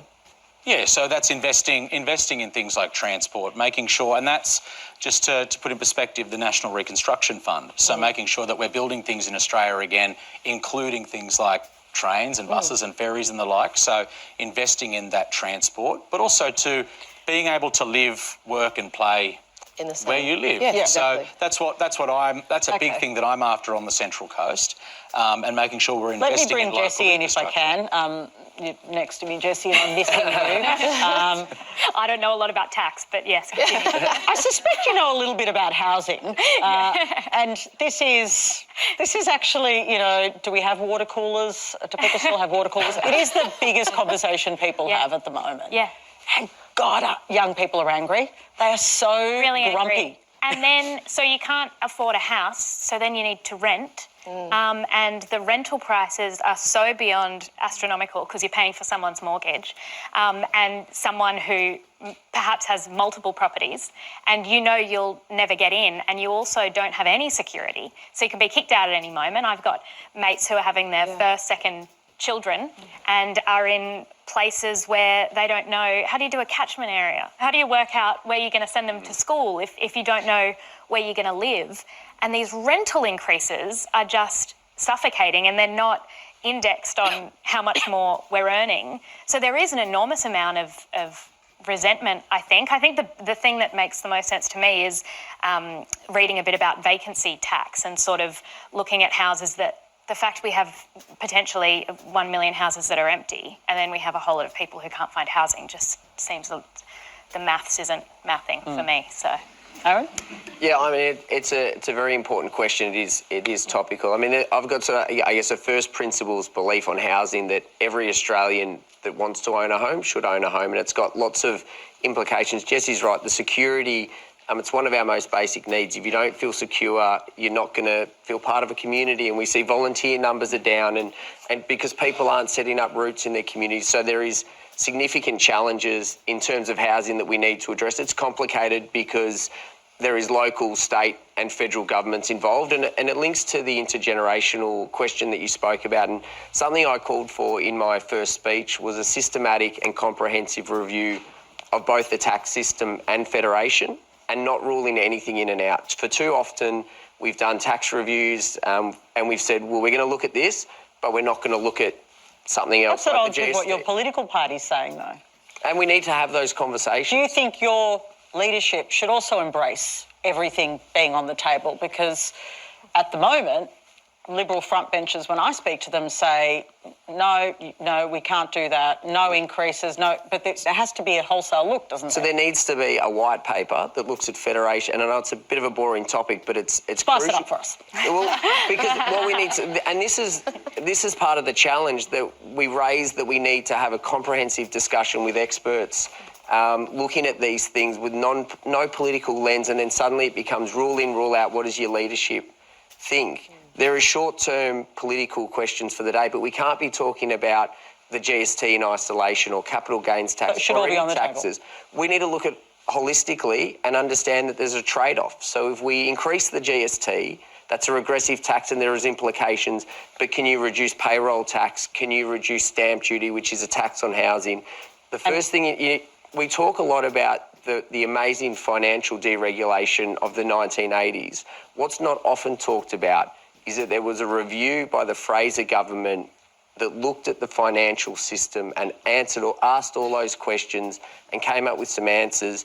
And then the Fraser government and the Hawke government implemented many of those findings. And I'm saying we need to have those conversations because young people can't get into housing. Older people have worked really hard, and it's important we also, when we talk about older people, understand that many have savings, but there are many that don't. And I do also think, and I have people that come and speak to me in my community that get a little bit frustrated about this intergenerational war, particularly older females that have left a relationship, don't have financial security. So we've got to be really careful in the conversation. And I think we just need to be prepared to have a look at everything. I called for it in my first speech. I'll continue to call for it. I'll continue to talk to colleagues about it. And tell your colleagues not to make it this political war all the time. Well, I think we all, between the media, between politicians, we need to look at everything and understand the pros. You're calling for a moratorium on the tax wars, aren't you? I think we need to. The intergenerational report, it is never accurate to the number, but it showed, you look at the deficits that are forecast for the next 40 years, that's not sustainable. So we need to find solutions, but we need to make sure that everyone in the country is sharing the load, not being punished. These are big challenges we have. And if we're not prepared to have a national conversation now, when are we going to have that conversation? Well, we're probably going to make our kids and grandkids do it at this stage. Plenty to get to tonight. Here's a video question from Celia Anderson-Cook. I am a mum of 1.5-year-old fraternal triplets, and I gave birth to them at 35 weeks, and I had to stop work at about 29 weeks. And after they were born, they spent about 3 weeks in the hospital before they came home. What that meant is I used a significant chunk of my parental leave before the babies were even able to come home. My question to the panel is, should the Australian government, and we know that they're already looking into parental leave at the moment, looking to reform it, should the Australian government consider increasing parental leave for parents of multiples? Celia, what do you reckon, Yana? I think that's a yes. I've obviously have 6 children myself, and the first 4 were a completely different kettle of fish from when the twins came home. So I have 18-month-old twins, and it's hard. It's really hard, especially when your partner goes back to work and you've got all these little kids at home. So I can't even imagine how she would have done it with triplets. And I have a colleague who's got quadruplets, and just trying to manage. She goes through like 120 bottles in a day. Like just the sheer volume of having to look after those small humans is excessive. And so if you're trying to go back to work, can you imagine even the childcare payments for those 4 children or 3 children or 2 children? So I think in that aspect, most families don't plan on twins or multiples. And so a little bit of extra support from paid parental leave would be amazing. And I know they're already obviously trying to split the rebate to be able to have paternity and maternity leave, but having them in conjunction and not split, in other words, 40, I think it should be per child, if I'm being really honest. Per child. Yeah. Yeah, I agree. I'm a twin. My mother had us, and then 2.5 years later decided that she wanted 1 more. Oh no, you got twins again. And so 2 sets of twins. Yeah, so lovely. she should still be on maternity leave. I agree. But I look at that, and I mean, I've got an 8-week-old at home. It's hard. It's really hard Yeah. with 1. Yeah. And it's not even considered multiples unless it's 3, which I read recently, and I was like, but that's not right. That's a trick. Higher order multiples. That's a trick. Someone should change that. Yeah, exactly. And so I read that twins don't cost double as much. Oh, they yes, cost they do. something like Yeah. 5 times Yes, as much, exactly. which I couldn't work out. But when you consider, so obviously you've got nappies, you've got bottles, you've only got 2 hands, but I don't, then you look at cars, then you look at prams, you look at everything you need to do. You're also more likely to have a high-risk pregnancy, to spend more time in hospital, to go early.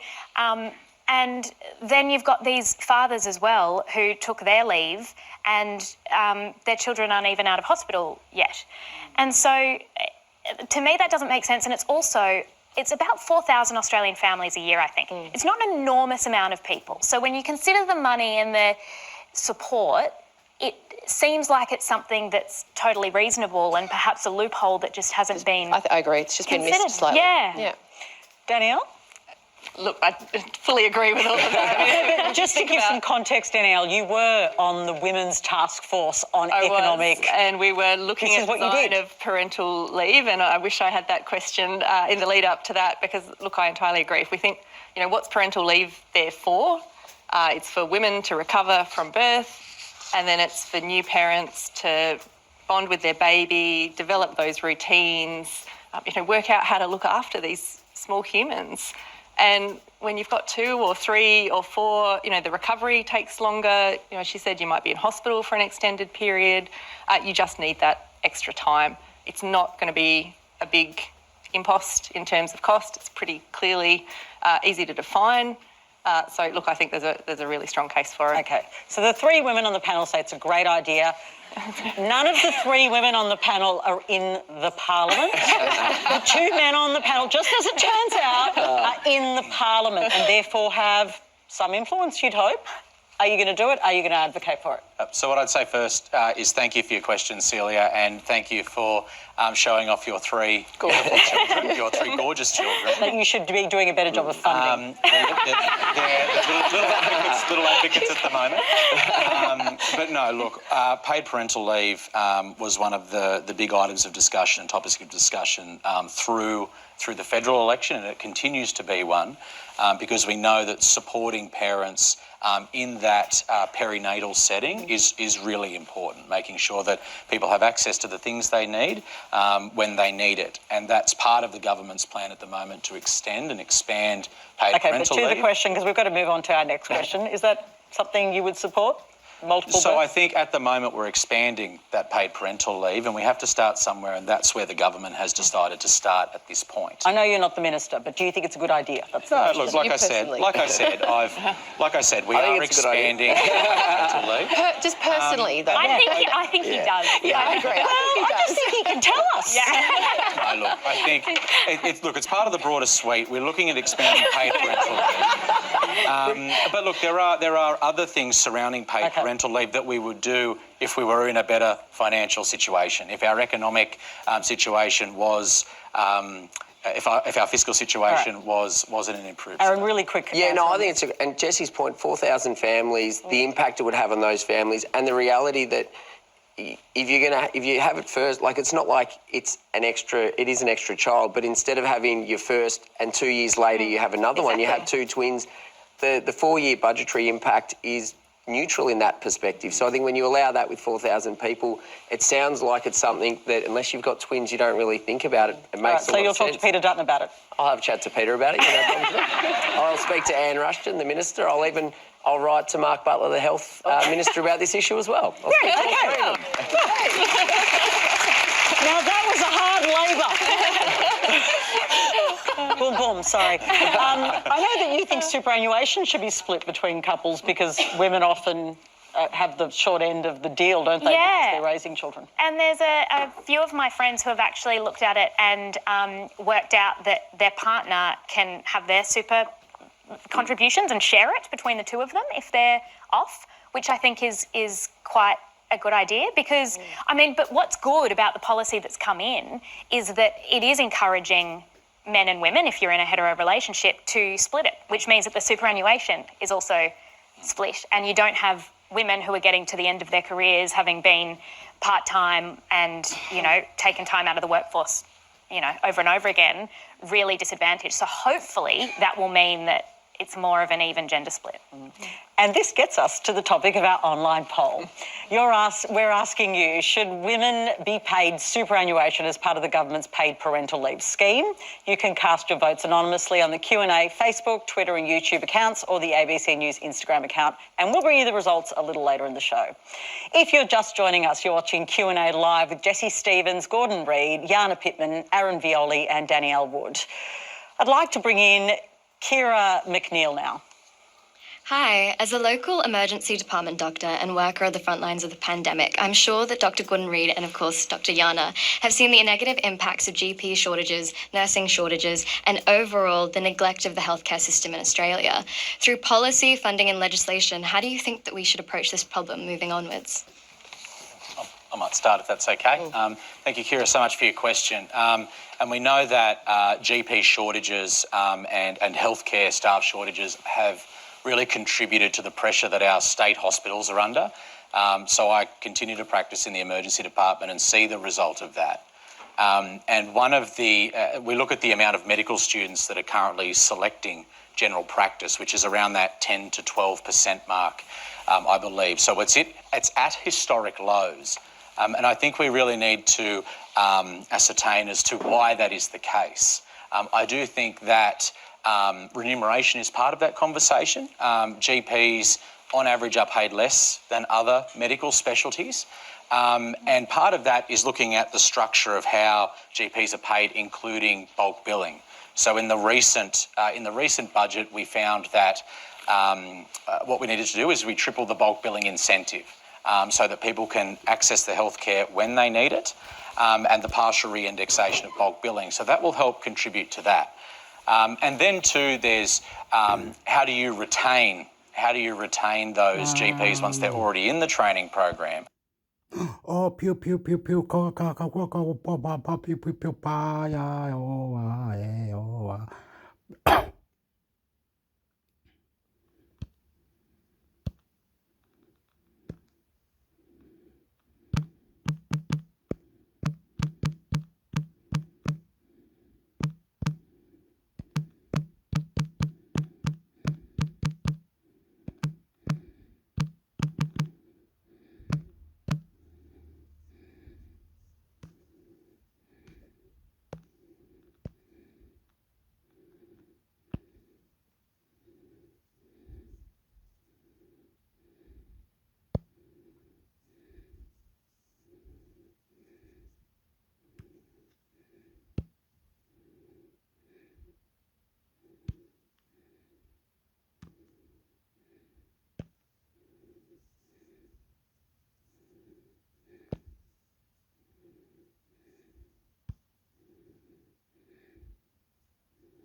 Whoa, got a big one. Whoa, sorry, but oops, knibo. Oh, opa, opa. I'm naughty.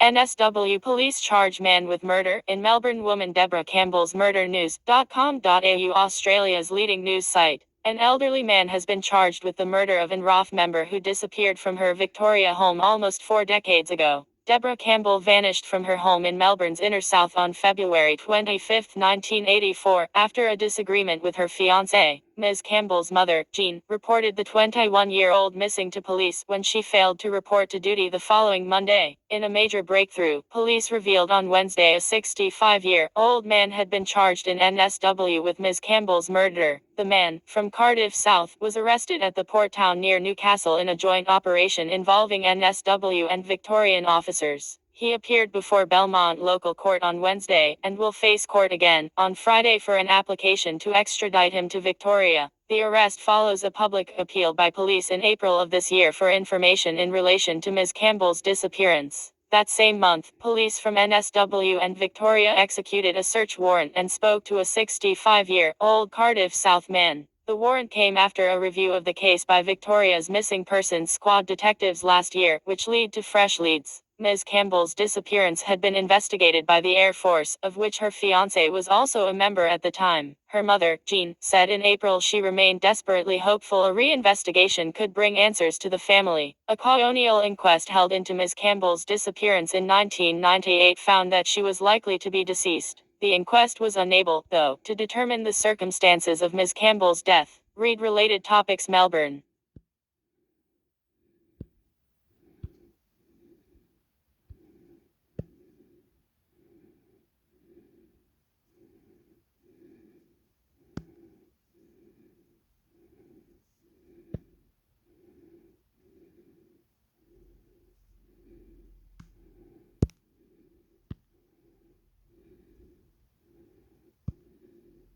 Sheen English trio pleads guilty after man falls to death from surfer's paradise. Balconynews.com.au, Australia's leading news site. The three men who callously tortured a man before he fell to his death from a fourth-floor balcony during a drug-fueled party will each spend less than a decade behind bars, a court has been told. Sheen John English, 19, died after falling from the fourth floor of the View Pacific Resort in Surfer's Paradise on May 23, 2020. What should have been a fun night with friends turned quickly to tragedy when Mr. English and a mate were tortured and assaulted in the fourth-floor hotel room, directly above theirs for 27 minutes. Lachlan Paul Soperlagas, 21, Jason Ryan Knowles, 25, and Hayden Paul Kratzman, 23, have each pleaded guilty to the manslaughter of Mr. English. The court was told Mr. English and his friend were invited by Kratzman to his room, after the two groups had began chatting while each were on their respective balconies. The men then continued to take a cocktail of prescription and non-prescription drugs as they partied. Crown Prosecutor Caroline Marco said just before 2 a.m. things changed when Kratzman began to accuse Mr. English and his friend of stealing the drugs. Mr. English and his friend, who had protested their innocence, were then for the next hour assaulted, intimidated, taunted and threatened with a knife. The court was told Mr. English was also stabbed in the arm, although it's not clear by who. The court was told it was an acquaintance of Kratzman who was later charged with possessing the drugs. Some of the abuse was captured on video by two juvenile females, whose charges are still before the court. Ms. Marco said the three men spent time inflicting pain and suffering on Mr. English and his friend. In an effort to flee the assaults, Mr. English ran to the balcony after he realized it was unlikely he'd make it to the front door safely, the court was told. Ms. Marco said most likely he tried to climb down to the floor below, which is where his unit was, and fell. They each threatened and intimidated Mr. English and his friend, and encouraged the others, Ms. Marco said. This forced him to seek to escape by climbing over the balcony and falling to his death. The court was told the three men failed to help Mr. English and instead packed their bags and left the apartment 16 minutes after he fell. Kratzman later made a 000 call, telling the operator he saw someone on the ground outside the apartment while riding his bike, but lied about his name and phone number. Mr. English was declared dead by paramedics at 3:53 am. The court was told the trio stole another man's shoes, belt, wallet, bag, and Apple AirPods. They were then later seen wearing items of clothing or with property belonging to the victims, with photos being posted on social media. Kratzman also later drew a crude piece of graffiti about the incident involving the deceased on a pole at a train station before his arrest. Ms. Marco submitted that Kratzman and Knowles should be sentenced to 11 years in jail, while Soperlagas, who had no prior criminal history, should receive 9 years imprisonment. Kratzman's barrister Tim Ryan said his client had expressed a wish go back in time and fix his mistakes. Knowles' barrister Damien Walsh said the 25-year-old had written to the court about the consequences he now has to live with after that fatal night. Mr. Walsh said his client would never forgive himself and expressed deep remorse despite the prosecution's objecting. The court was told Ms. Marco had objected to Knowles' referral of the night as an accident in his letter to the court. However, Mr. Walsh explained that his client had poor literacy skills and he was remorseful. The court was also told 32 character references had been submitted on behalf of Soper Lagas, with his parents detailing how the 21-year-old had donated his time to help neighbors whose houses had flooded in 2022 while on bail. Soper Lagas barrister Jack Kennedy said the last thing his client thought about when he fell asleep was Mr. English's face, and he's the first thing he thinks about when he wakes in the morning. He's demonstrated real and tangible steps to rehabilitation, hasn't had drugs since being on bail. Pew, pew, pew, pew, pew, pew, pew. Question. Intimate sector, pew, pew, pew, pew. Relationship. Everything question.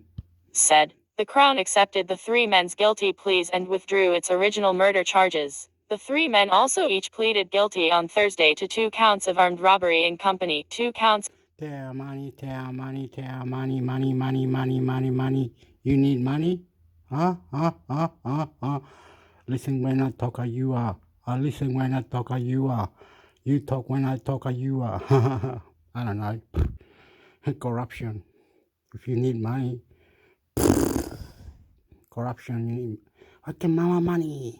Stop it. Money. Stealing. Kratzman also pleaded guilty to a separate offense. Money. I love you. Fuck it out. Snap it out. Get it in. Snap it out. Get it in. I love the money. I want the money. Slap you, Hector. Punch him out. Give me the money, fuckwit. I love you. Premises with intent to commit an offense. Chief Justice Helen Bofskill. I need the money. On the go.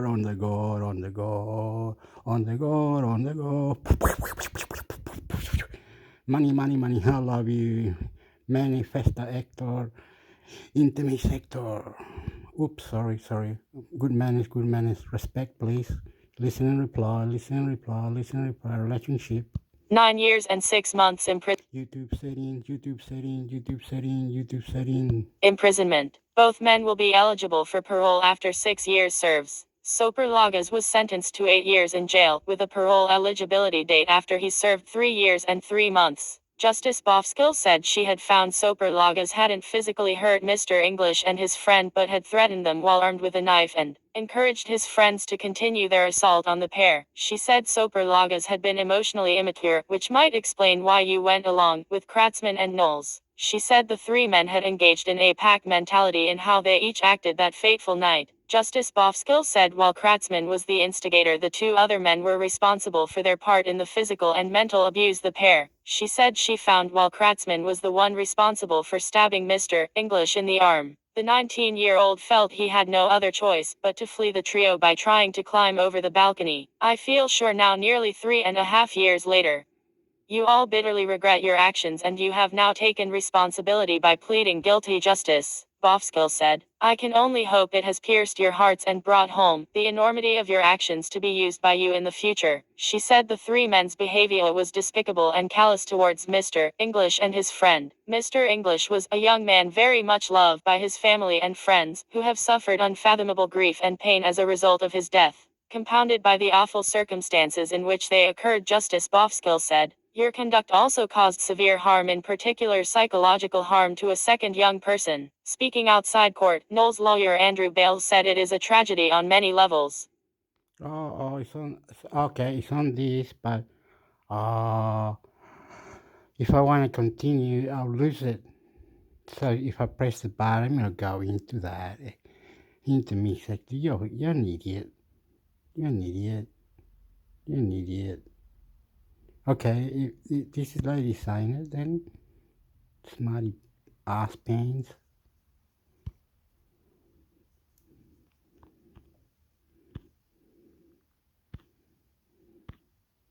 Oopala.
finance, as a sea of red after fresh GDP numbers, Qantas, BHP, Rio Tinto, Macquarie, Westpac, the Courier Mail. Energy stocks powered ahead amid the local share market's worst performing day so far in September on a new set of weak GDP numbers. After a negative lead from Wall Street, the S&P 200 closed 0.8% lower, shredding 57.2 points to close at 7.257.1 points at the closing bell. The broader All Ordinaries fell slightly less, declining 0.7% or 55.2 points to close at 7.456 points. The share market was a sea of red after 10 of 11 sectors finished down, with tech and communication services sectors both declining more than 1.3%. Fresh GDP figures released on Wednesday revealed that under the weight of soaring inflation and 12 interest rate increases, the Australian economy had expanded by 0.4% in the June quarter, bringing annual growth to 2.1%.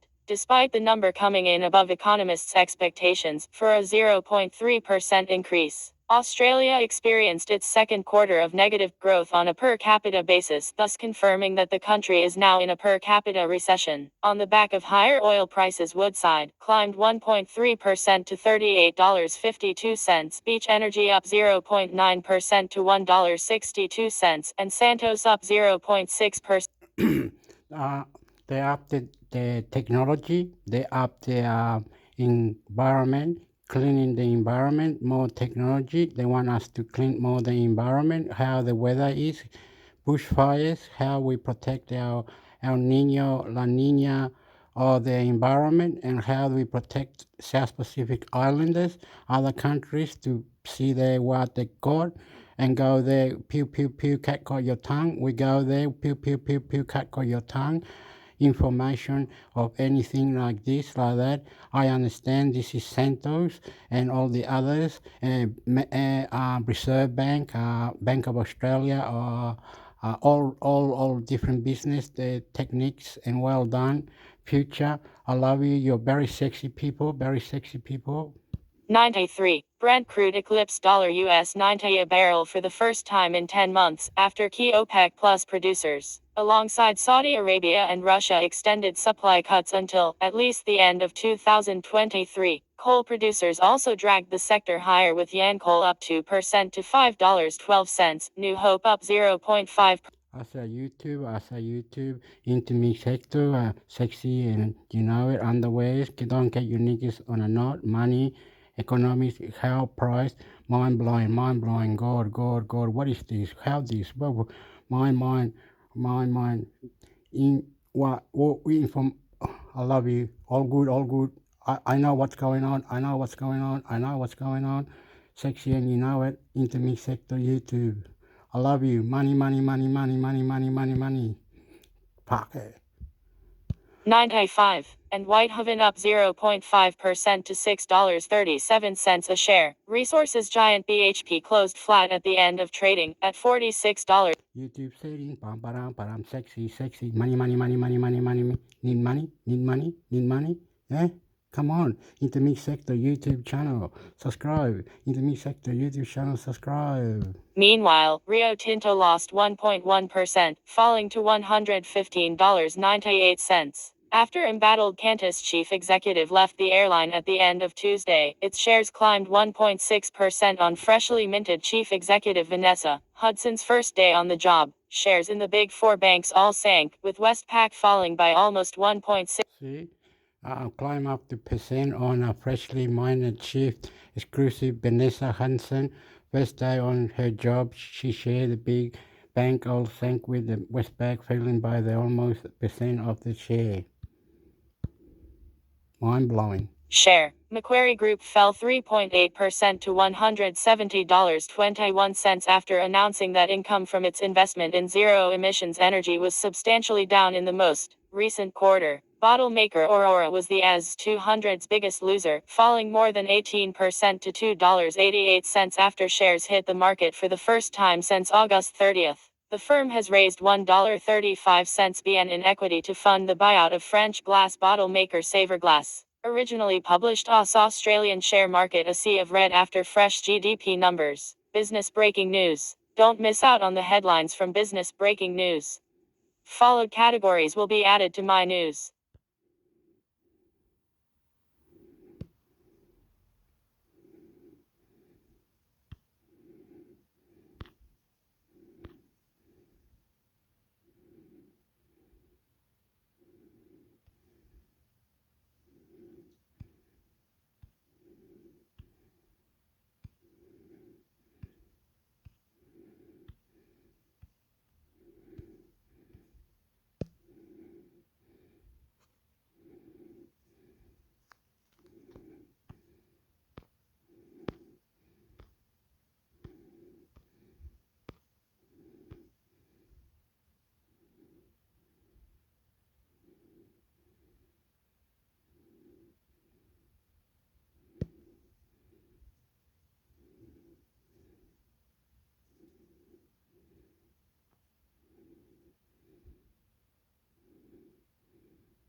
It's taking forever. It's disgusting.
Can't really slow. Albanese condemns Russia's illegal war as G20 splits. Between them, the Russians and the Chinese were working to undermine a desire by the G20 to condemn the Ukraine invasion, just as they did last year. When the G20 last met in Bali in November last year, it ended without the customary communique after Russia, with the backing of China, refused to sign onto a consensus document. As a compromise, the G20 released a leaders' declaration which offered a carve-out for Russia and its backers. The declaration stated, most members strongly condemned the war that is causing immense human suffering and exacerbating existing fragilities in the global economy. A carve-out for Russia acknowledged there were other views and different assessments of the situation. In Bali, summit host and Indonesian President Joko Widodo condemned the war and called for its end. In Delhi, Mr. Modi, who is close to Russia and China and who has never condemned the war, is trying to limit summit discussions to consequences of the war, such as high food and energy prices, rather than the war itself. He spoke in his opening remarks of the war's.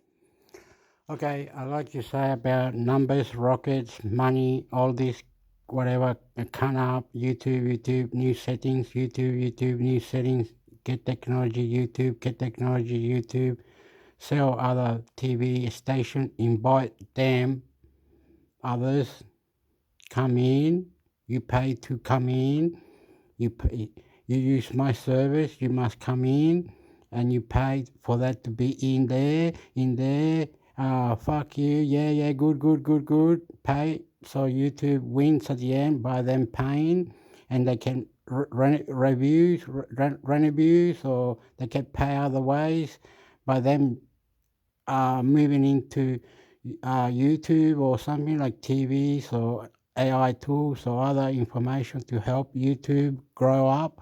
Settings for YouTube, yeah, intermix sector, YouTube. I love you. Can up, more setting YouTube. Can up, more setting YouTube, more setting. In the future, there will be more TVs, everything, more highlights. People will be selling it. People will be going viral. Details, what's news, YouTube, better. YouTube will sell TVs. YouTube will have the best. YouTube all setting. Anyway, compromise. YouTube, I love you. Beautiful wars. Why don't you shut the fuck up? We're the winner. We're champion. History. You kill, destroy. Let us win. On the name of God. Pew. Any question. Listen and reply to intermix sector. I love you, Kana. Money. Yeah, give me money. The answer is Trust deficit. With the G20 to wrap up on Sunday, Russia and China were working to kill any mention, even in a. Any question was reply, listen and reply. Any question was reply, listen and reply. Can up, moon up. Other planet, God, heaven, Bible. Declaration. So much so that negotiators were unable to reach a compromise. Why killing Russia? Why war criminals, genocide. Aborigines, Australia, end the world, planet, nuclear bombs, everything, weapon. Leaders. Reuters reported the 38-page draft handed to the leaders left the geopolitical situation paragraph blank, while it had agreed on the 75 other paragraphs. If they fail to reach consensus, it would be the first time in 15 years the G20 would not have issued a joint statement. Mr. Albanese's condemnation of the war was a deliberately pointed one, and followed similar comments upon arrival by British Prime Minister Rishi Sunak. Mr. Albanese focused much of his speech on climate change, progress on which China, Russia and India all teamed up to scuttle when the G20 met in Rome in 2021. Our communities have endured another year of extreme climate impacts, Mr. Albanese said. The science is clear, our climate has already changed. We are united in our ambition for a net zero future. He restated his government's own ambition to achieve 82% renewable electricity by 2030, which domestic experts are saying is improbable. Mr. Albanese also underlined Australia's potential to reduce global warming by being an exporter of critical minerals. Australia has long been a reliable global energy supplier, and we will continue to be, he said. But as the world decarbonizes, what we export will change. We are expanding our capacity to provide the minerals, metals and clean energy components to help decarbonize our region. We're trying to combine beautiful to future, whatever it is, technology, events, Bible, God, ways, heaven, Jesus Christ in your heart. I love you, you're very nice, beautiful, kind of anything you like. Intermix sector, YouTube channel, intermix sector, YouTube, pew, pew, pew.